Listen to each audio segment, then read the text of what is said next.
그래서 Recording in progress.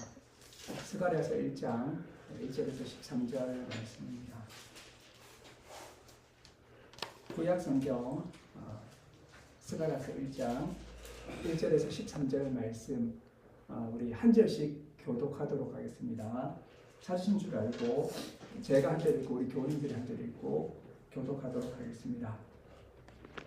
다리오 왕 제2년 8째 달에 여호와의 말씀이 이도의 손자 베레기야의 아들 선지자 스가랴에게 임하니라. 이르시되 여호와가 너희의 조상들에게 심히 진노하였느니라. 그러므로 너는 그들에게 말하기를 만군의 여호와께서 이처럼 이르시되 너희는 내게로 돌아오라.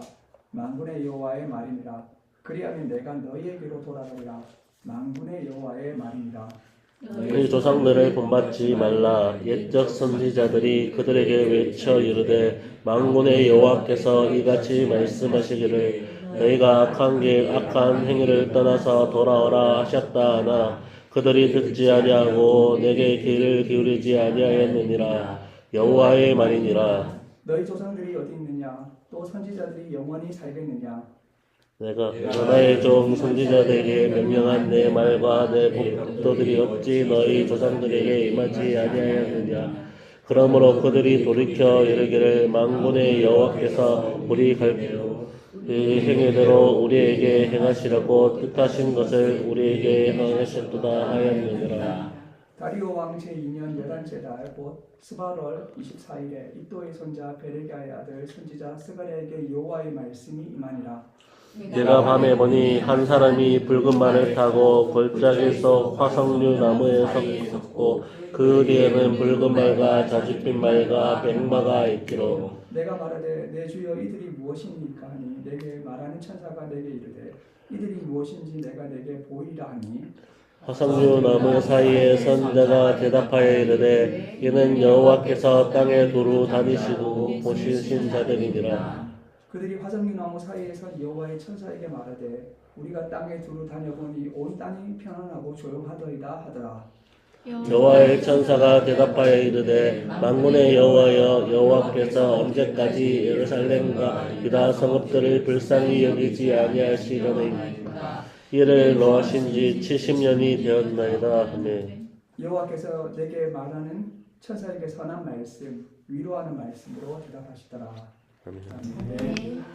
오늘은 스가랴 1장 말씀으로 스가랴에게 임한 세 가지 말씀을 함께 살펴보고자 합니다. 이 스가랴 1장을 보게 되면 회개의 말씀, 위로의 말씀, 그리고 환상의 말씀, 비전의 말씀이 있습니다. 우리 오늘 스가랴 1장에 있는 이 세 가지 말씀을 묵상하면서 우리에게 주시는 하나님의 말씀을 듣고자 합니다. 다리오 왕 제2년에 스가랴에게 말씀이 임했습니다. 이때 이스라엘 백성은 여전히 식민지 상황에 있었습니다. 바벨론이 무너졌으니 이제 해방이 되는가 했더니 여전히 페르시아가 지배하고 있었습니다. 이 나라를 잃은 상황에서 만국의 백성으로 하루하루를 보내고 있었습니다.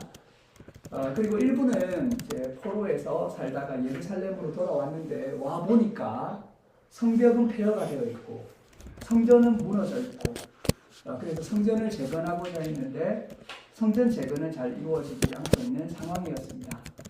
그래서 이 상황은 실질적으로도 폐허이자 황무지이고 영적으로도 폐허이자 황무지인 상황이었습니다. 사마리아인들이 방해하고 경제적으로도 어렵고 무력감을 느끼면서 영적으로도 무력한 침체의 상태였습니다.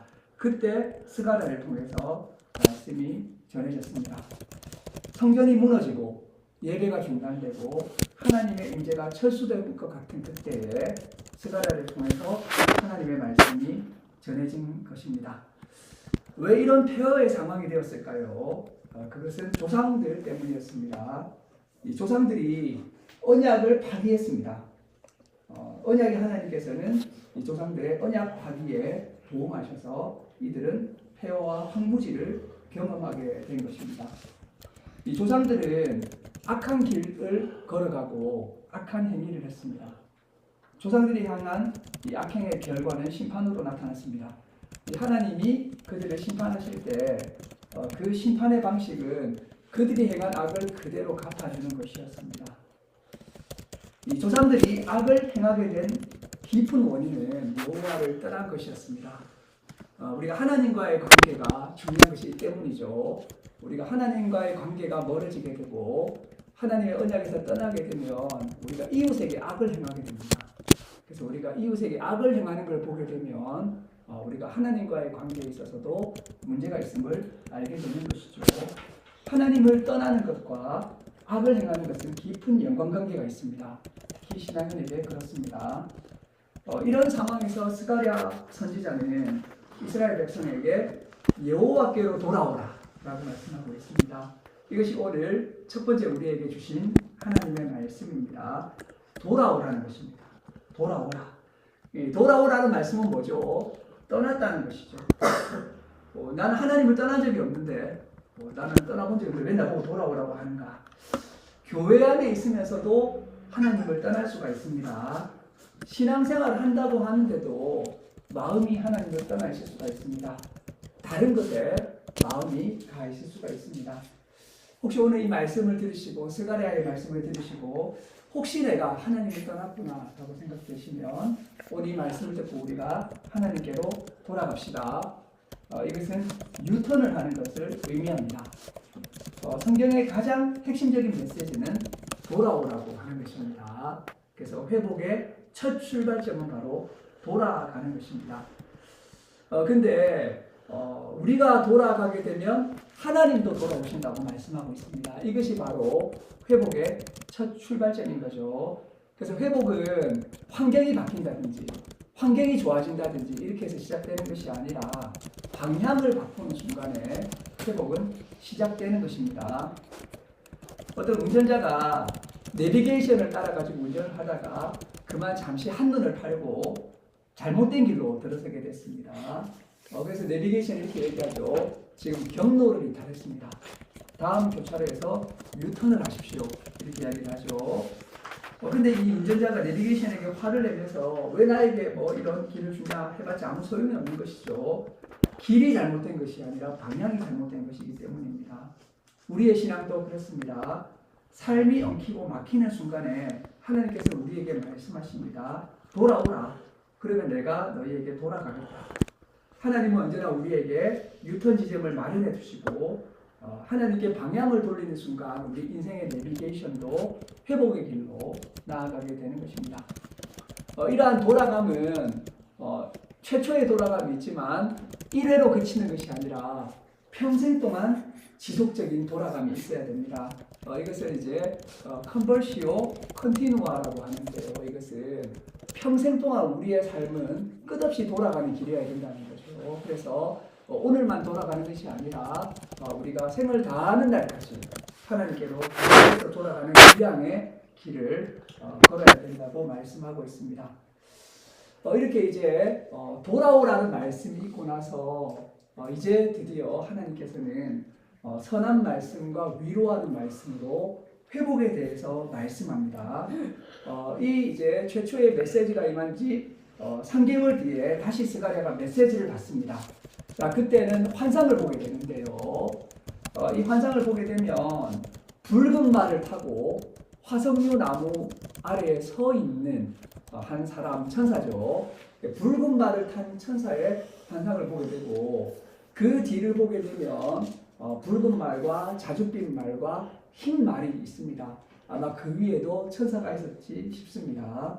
특히 이 붉은 말을 탄 사람이 총지휘자였다는 것이죠. 그래서 이제 이들에게 보고가 됩니다. 이 보고가 어떻게 되냐면 온 땅이 평안하고 조용하더이다 라고 이렇게 이제 순찰을 한 천사들이 보고를 하게 됩니다. 제국은 외적으로 평안하고 침략의 위협이 없이 평안했습니다. 페르시아 제국과 온 열국과 온 세상은 평안했습니다. 그런데 예루살렘 성전은 중단되어 있었고 인근 민족의 모욕과 침략을 받으면서 고통받고 있었습니다. 그래서 주변의 강대국들과 제국들은 평안하고 표면적으로는 평화롭지만 하나님의 백성은 고통받고 있는 상황이었던 것입니다. 하나님의 백성은 고통받는데 세상은 잘 돌아가는 부조리한 현실을 이야기해주고 있습니다. 그래서 순찰자들도 이렇게 이야기를 합니다. 여호와께서 노하신 지가 70년이 되어가는데 너무나도 긴 시간이라고 하는 거죠. 그래서 이제 우리가 일제치하 36년도 어마어마하게 길었는데 그 2배의 기간인 70년 기간 동안이나 이러한 고통을 받고 있으니까 너무나도 힘든 시간이 오래 가고 있다는 것입니다. 그러나 70년의 기간이 지나면서 하나님의 마음이 변하게 되십니다. 과거에는 이스라엘에 대해서 분노하셨지만 이제는 이스라엘을 친 제국과 주변 국가에 대해서 심히 진노하고 있다고 말씀하고 있습니다. 우리 14절부터 17절 말씀 또 교독하면 좋겠습니다. 제가 한 절 읽고 우리 교인들이 한 절씩 읽겠습니다. 내게 말하는 천사가 내게 이르되 너는 외쳐 이르기를 만군의 여호와의 말씀에 내가 예루살렘을 위하여 시온을 위하여 크게 질투하며 아니하며 나라들 때문에 심히 진노하나니 나는 조금 노하였거늘 그들은 힘을 내어 고난을 당하였습니다. 그러므로 여호와가 이처럼 말하노라 내가 불쌍히 여김으로 예루살렘에 돌아왔은즉 내 집이 그 가운데 건축되리니 예루살렘 위에 먹줄이 쳐지리라 만군의 여호와의 말이니라. 그가 다시 외쳐 이르기를 만군의 여호와의 말씀에 나의 성읍들이 넘치도록 다시 풍부할 것이라. 여호와가 다시 시온을 위로하며 다시 예루살렘을 택하리라 하라 하니라. 제국들은 자신들이 하나님의 도구임을 망각하고 자만하며 난폭하게 행동했습니다. 근데 하나님께서는 이제는 뭐라고 말씀하시냐면 내가 예루살렘을 위하며 시온을 위하여 크게 질투하며 이렇게 말씀하고 있습니다. 하나님이 질투하신다는 말씀은 뭐냐면 불타는 열심을 가지고 계시다는 말씀이십니다. 하나님께서 이 예루살렘에 대할 때 정말 뜨거운 열심이 있으셨습니다. 열정이 있으시다고 말씀하시는 거죠. 이제는 70년이 지나면서 하나님의 마음 가운데 질투한다는 말이 나올 정도로 회복에 대한 열정과 열심이 있으시다고 말씀하고 있습니다. 하나님은 이렇게 무너진 교회에 대해서, 무너진 신앙인들에 대해서 질투하시는 마음으로, 질투는 시기심이 아닌 거죠. 사랑의 열정과 뜨거운 관심으로 회복의 마음을 가지고 계시는 것입니다. 정말 열정적인 사랑인 것입니다. 하나님은 여전히 우리를 포기하지 않으시고 우리가 무너져 있고 낙심하고 있고 지쳐 있어도 우리 삶을 다시 세우시고 교회를 세우시는 열정으로 일하고 계시다는 것입니다. 하나님은 우리 개인의 삶을 세우시고 우리의 가정을 세우시고 우리의 지역을 세우시고 우리나라와 세계를 다시 일으켜 세우시는 열정을 가지신 하나님으로 스가랴는 말씀을 전하고 있다는 것입니다. 하나님께서는 이런 열정으로 예루살렘을 긍휼히 여기시고 이제 예루살렘으로 돌아오십니다. 그러면 하나님의 집이 건축됩니다. 이게 굉장히 중요한 것이죠. 하나님의 집이 건축되고 예루살렘 위에 먹줄이 쳐지게 됩니다. 이 먹줄이 쳐진다는 것은 건축에 사용되는 측량줄이 쳐져서 실질적으로 성전이 건축되기 시작하는 것이고 이제 드디어 우주적인 질서가 회복된다는 것을 의미하고 있는 것입니다. 이렇게 성전이 건축되고 회복되기 시작하면 예배가 회복되고 하나님과의 참된 만남이 회복되고 우리 삶에도 질서가 잡히게 되고 그리고 그 결국은 성읍들이 넘치도록 풍부해진다고 말씀하고 있습니다. 그래서 하나님께서 다시 돌아오시게 될 때 하나님의 임재가 회복되게 될 때 성전이 새로워지고 우리 삶의 질서가 잡히게 되고 모든 것이 변화되게 되는 것입니다. 우리 마지막으로 18절에서 21절의 말씀을 교독하도록 하겠습니다. 18절에서 21절 말씀입니다. 한 절씩 교독하겠습니다.